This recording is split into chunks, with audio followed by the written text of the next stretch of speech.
Om Swastiastu. Pada kesempatan ini kita membahas pesan pengetahuan simbolik dalam cerita Lubdaka. Terdapat beragam karya sastra yang syarat akan nilai-nilai pendidikan yang terkandung di dalamnya. Salah satunya adalah cerita Lubdaka. Cerita ini dikarang oleh Empu Tanakung yang tertuang ke dalam kekawin Siurati Kalpa dan kemudian menjadi dasar pelaksanaan Hari Raya Siuratri. Mitologi dalam karya sastra ini tidak sekedar cerita, melainkan mengandung tujuan dan makna. Pesan tertinggi yang ingin disampaikan adalah bagaimana pembacanya mampu mendapatkan pengetahuan simbolik yang pada akhirnya mengantarkan dalam pencapaian pembebasan. Hal ini sejalan dengan tujuan agama Hindu, yaitu Moksatam Jagat Hitaya Caihdi Dharma. Bagaimana pesan pengetahuan simbolik cerita Lubdaka? Berikut ulasannya. Pada awalnya Dewa Siwa memerintahkan Dewa Yama untuk mencatat dengan teliti setiap perbuatan manusia. Tidak ada perbuatan manusia yang luput dari catatan Dewa Yama. Tetapi khusus terhadap roh Lubdaka terdapat pengecualian.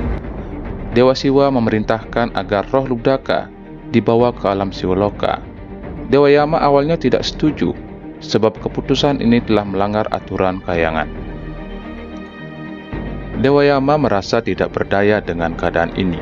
Beliau kemudian memerintahkan anak buahnya untuk mengecek sekali lagi apakah ada kesalahan dalam catatannya. Setelah dicek ternyata tidak ada kesalahan sama sekali. Oleh karena demikian, dengan rasa hormat, Dewa Yama menghadap Dewa Siwa. Sembah sujud Dewa Yama diterima baik oleh Dewa Siwa, dan Dewa Siwa telah mengetahui maksud kedatangan Dewa Yama. Dewa Siwa langsung menunjuk pada permasalahan tentang roh Lubdaka. Dewa Yama tidak mengerti mengapa Dewa Siwa bersikeras untuk mengambil roh Lubdaka. Tetapi sebelum Dewa Yama bertanya, Dewa Siwa terlebih dahulu menjelaskan kepada Dewa Yama yang mana Dewa Yama sendiri tidak pernah mengetahuinya.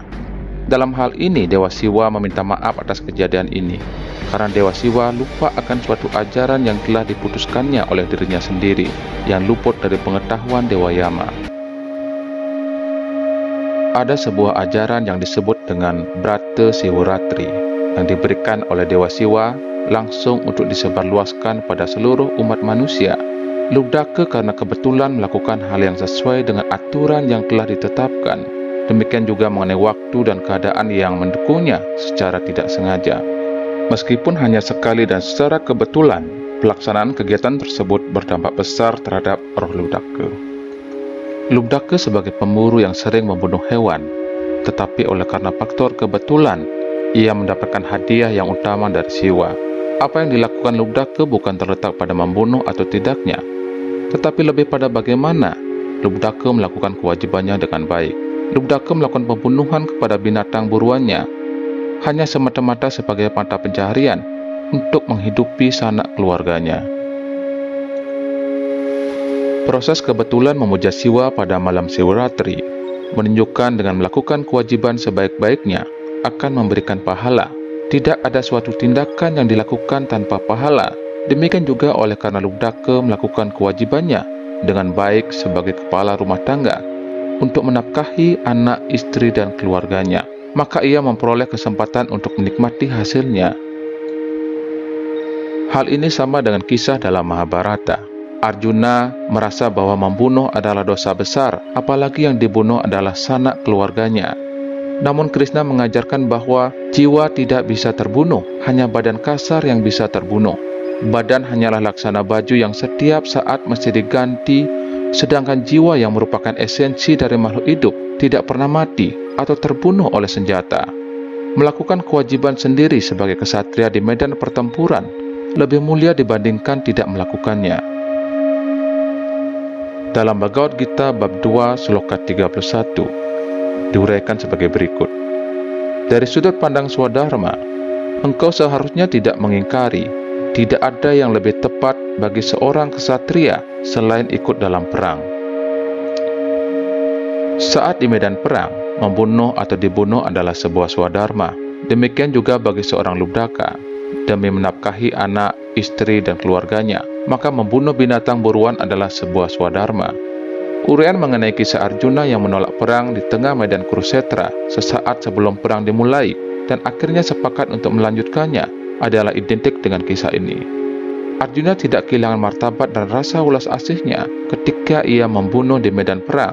Arjuna membunuh hanya ketika di medan pertempuran dan tidak pernah menyakiti siapapun di luar itu. Demikian juga Lubdaka hanya membunuh binatang buruan ketika berburu dan tidak pernah melakukan kejahatan lainnya, malahan sangat sayang dengan keluarganya. Dalam kisah perjalanan Loh Ludaka yang akhirnya dijemput oleh anak buah Dewa Siwa, mendapat tantangan oleh pasukan Yama. Dalam upaya memperebutkan roh Ludaka, mereka akhirnya bertempur. Pertempuran kedua pasukan itu merupakan simbol dari perdebatan etika yang terjadi di masyarakat dan masing-masing memiliki pendukung yang kuat, seperti misalnya dikisahkan pasukan Siwa dan Yama dan masing-masing memiliki keunggulan. Di sini perdebatan berlangsung. Atas dasar apa Yama memutuskan bahwa roh Ludaka itu bersalah? Jadi Yama telah memiliki cara tersendiri dan Yama mengabdikan hidupnya untuk melakukan tugas dengan baik. Tidak ada sedikit pun kesalahan dari catatan yang beliau buat. Dengan dasar itu, Yama memutuskan Ludaka bersalah dan layak untuk dihukum.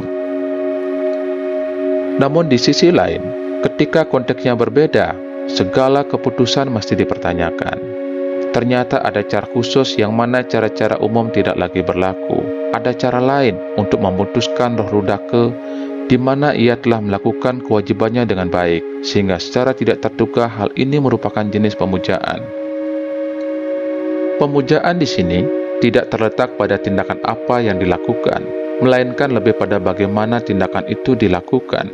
Ludaka melakukan pembunuhan dengan tujuan untuk menafkahi keluarganya, dan ia melakukannya dengan tulus. Keputusan yang dilakukan di sini terhadap Ludaka bukan atas dasar apa yang tampak dilakukannya, tetapi atas dasar bagaimana ia melakukannya. Pemburuan hewan yang dilakukan Ludaka telah sia-sia. Segala perbekalan yang ada di dalam dirinya telah menipis dan hampir habis. Ludaka menjadi kehabisan akal. Ia tidak tahu harus berbuat apa. Seluruh tenaganya telah terkuras habis. Ketika menyadari bahwa kehidupan mengejar material adalah sia-sia dan mengerikan, maka pikirannya akan menjadi awas. Awas adalah suatu kondisi yang sangat ditekankan dalam spiritual. Kata yang tepat untuk menyatakan awas adalah jagra. Jagra artinya kondisi tidak tidur atau tetap sadar. Seseorang yang selalu sadar adalah ia yang tidak membiarkan dirinya tertidur. Orang yang tidur dalam spiritual dikatakan sebagai orang yang ditutupi oleh nafsu keserakahan, iriati, kemabukan, dan lain sebagainya. Sifat-sifat ini akan menyebabkan manusia jatuh pada kehancuran, tidak hanya berdampak pada pelaku, juga terhadap masyarakat sekitar, bahkan negara. Korupsi, perampokan, pencurian, pemerkosaan menunjukkan seseorang masih diperbudak oleh hawa nafsu indria dan materi. Untuk menjadi dekat dengan Tuhan, jagra menjadi sangat penting. Jagra yang dilakukan dalam perayaan Siwarati dengan tidak tidur semalam suntuk adalah gambaran atas jagra secara spiritual. Jagra semalam suntuk bisa dijadikan momentum untuk melakukan jagra yang sesungguhnya di dalam kehidupan sehari-hari. Jagra yang sejati adalah jagra yang menjadikan mata batin seseorang untuk terbangun dan mampu melihat mana sesuatu itu nyata dan mana yang tidak nyata. Dalam cerita Ludaka, tindakan yang dilakukannya itu untuk menjaga agar dirinya tidak tidur merupakan suatu pemujaan, meskipun tidak disengaja. Setiap orang di dunia ini ingin berlomba-lomba untuk mendapatkan sesuatu sebanyak-banyaknya, ingin menjadi kaya dan ternama. Pada akhirnya ketika kematian menjemput, hanya karma yang menemani ke alam baka. Pengalaman kesia-siaan sebuah pencarian diungkapkan dengan penyampaian jujur. Ludaka dengan apa adanya mengutarakan kegagalannya dalam mendapatkan binatang buruan yang selama ini belum pernah dialaminya. Bagi orang yang telah tercerahi, kekayaan yang ada sekarang ini tidak lagi berbentuk material, melainkan rohani. Bagi mereka yang telah tercerahi, keberadaan benda-benda material tidak menjadi penting dan hanya untuk memenuhi kebutuhan pokok. Keterikatan terhadap benda-benda materi telah lenyap sama sekali. Hal ini sebagai simbol kekosongan tangan Ludaka di hadapan anak-anak dan istrinya.